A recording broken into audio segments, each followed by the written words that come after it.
PM Modi के पहुंचने से पहले ही एबीपी न्यूज की टीम कनाडा पहुंच गई है। मेरे सहयोगी विशाल पांडे की आपको एक एक्सक्लूसिव रिपोर्ट हम दिखाते हैं। नमस्कार, मैं हूं विशाल पांडे। इस वक्त मैं कनाडा के कैलगरी में मौजूद हूं और यहां के केनेस्की में G7 शिखर सम्मेलन का आयोजन किया जा रहा है।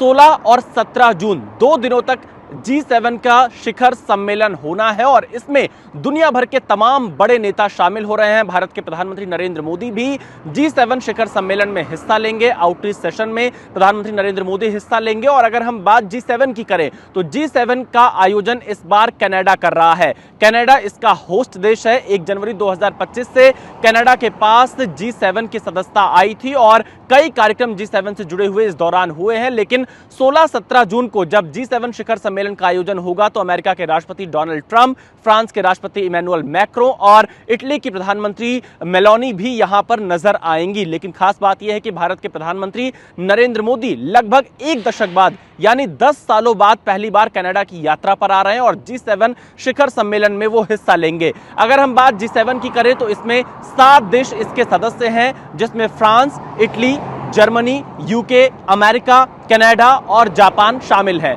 यूरोपियन यूनियन और यूरोपियन कमीशन इसमें हिस्सा जरूर लेते हैं, लेकिन वो इसके सदस्य नहीं हैं। इसके अलावा तमाम देशों को, खासतौर पर एशिया के देशों को इसमें आउटरीच सेशन में बुलाया जाता है और भारत भी लगातार अब तक 12 जो G7 के शिखर सम्मेलन हुए हैं उसमें हिस्सा ले चुका है। भारत के प्रधानमंत्री नरेंद्र मोदी भी 6 बार अब तक G7 शिखर सम्मेलन में हिस्सा ले चुके हैं। इससे पहले हमने इटली में उनको देखा था, जापान में देखा था और अब कनाडा में भारत के प्रधानमंत्री नरेंद्र मोदी हिस्सा लेने पहुंचे हुए हैं। और अगर हम बात करें तो G7 सदस्य देशों की जो पूरी अर्थव्यवस्था है, ये दुनिया की GDP का लगभग 45% माना जाता है और G7 के जो 7 सदस्य देश हैं, दुनिया की आबादी का 10% इन देशों में लोग रहते हैं। और सबसे बड़ी बात यह है कि G7 के विस्तार की मांग लगातार की जा रही है कि G7 का विस्तार किया जाए, क्योंकि G7 में जो उभरती हुई अर्थव्यवस्था है जैसे भारत और चीन,